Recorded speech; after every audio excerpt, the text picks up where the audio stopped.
All right, so this is kind of a weird video because so I've been feeling like there's some things with the way it sounds in the room in the cab, both cabs, and the thing was is that I just had this. I just thought I had so I have. Stay with me. I'm sorry. It's been a long day, man. I have two mics on each cab. I have a 412, which is an X pattern of vintage 30s and greenbacks, and then I have an open back matchless, which is the matchless come with two speakers. They come with a greenback and an H30. And there's something been bugging me with my 412, and it has been for a while. I think I've mentioned it.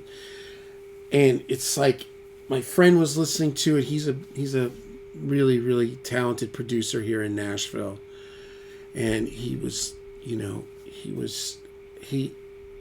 said, yeah, he feels like maybe something with the top end is too much.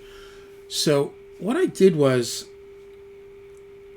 I was working today, and it was all of it's, I don't know, my ears getting more accurate or more acute or more intense. But I recorded a little bit, and I separated. I recorded each microphone. This is on the slant cabinet, the 412, and I just used my 77 and my black Les Paul. Like, I've been tracking with this combination for 15 years. Yeah, long time. And what I did was I soloed each mic, and what I realized was like they were compounding in a weird way. And I was like, I moved them, and then I was like, wait a second. And this may go against what a lot of people that watch this video believe. I'm just saying this for me now that I'm realizing it. Having a mic on one type of speaker and a mic on another type of speaker is what's bothering me. It's just, make sure this is off. Yeah, there's just something about it it's just clashy.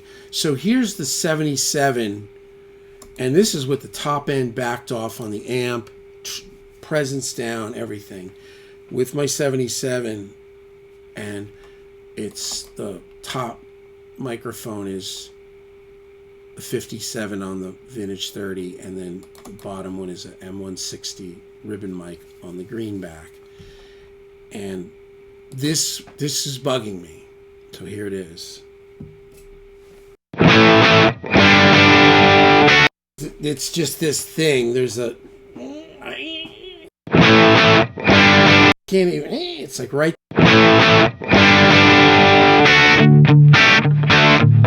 And it really comes out with that Sir Pete Thorne.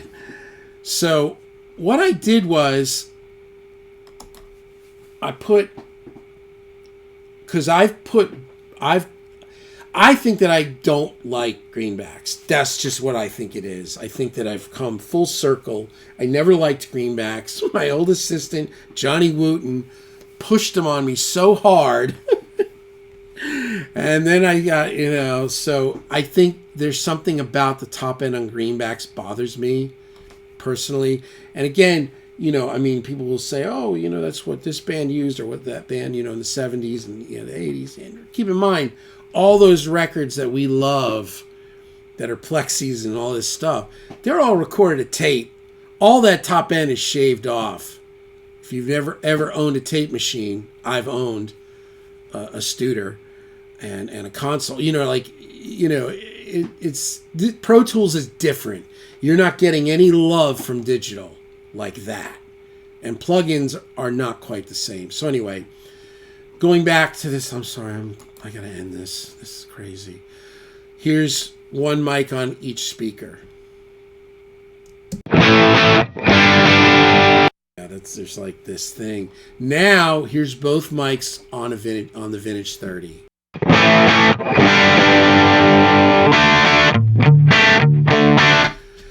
It's just so much better. And so for me, that's just 100 times better because it's not like that thing. And the thing too that I noticed, so like Tim Pierce, he only uses Vintage 30s. Most of these session guys are using Vintage 30s. So it's a great recording. Not everybody loves Vintage 30s, but anyway, this is, so back to, here's both speakers. Hear that? There's like, and now here's all Vintage 30. Oh my God. So this is where we're going with all this. Then I went to my open back 212 matchless with my matchless head and just the black Les Paul. And this is a greenback and an H30 open back. It's going to sound a lot smaller, but that's kind of the intention of it. You'll hear it. So one thing that I always noticed, like the greatest, like, so for me, my favorite, all-time favorite YouTube guitar video demo is Zach Wish's demo of the matchless H30. That is the greatest guitar video I've ever seen. To me, nothing touches that video. And is a huge contributing factor to me buying matchless amps. But he had both microphones on one speaker. He uses a 57 and a TLM 102, the small little kind of condenser, Neumann. But he uses them on one. And I remember when I saw it, I was like, oh, why doesn't he? Anyway, he has it on the right speaker, which is the H30. So he's not miking the greenback. So here is the first recording with a 57 on a greenback. No, 57 on a greenback and 160 on the H30.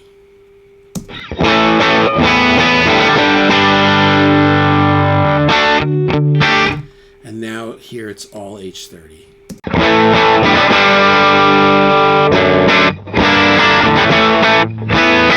It's so much better. And if you wanted all this brighter, you can make it brighter. But the thing is, that spiky, slicey thing is not there.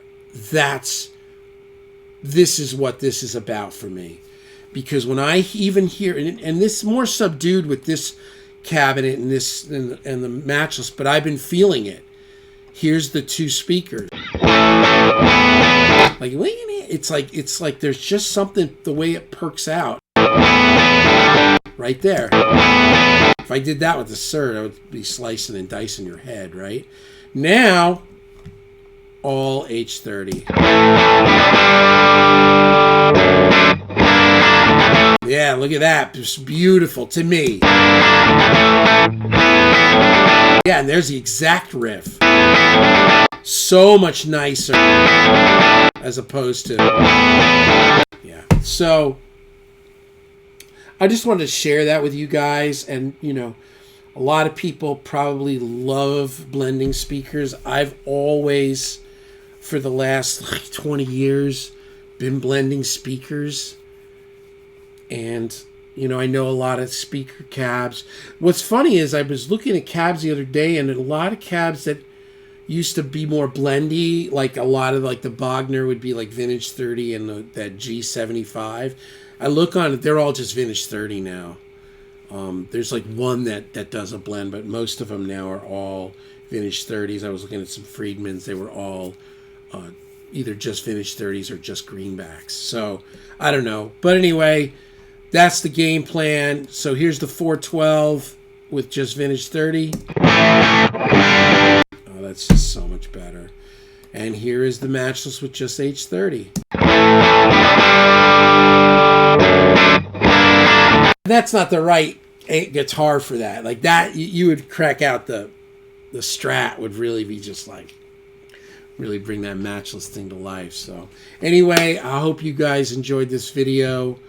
I feel a lot better. I was recording today and I was like kind of bumming a little bit, and I'm like, God, you'd think by now I would just like know all this. I would always know everything, right? You think I've been doing this forever, but I'm still learning. So that's the message.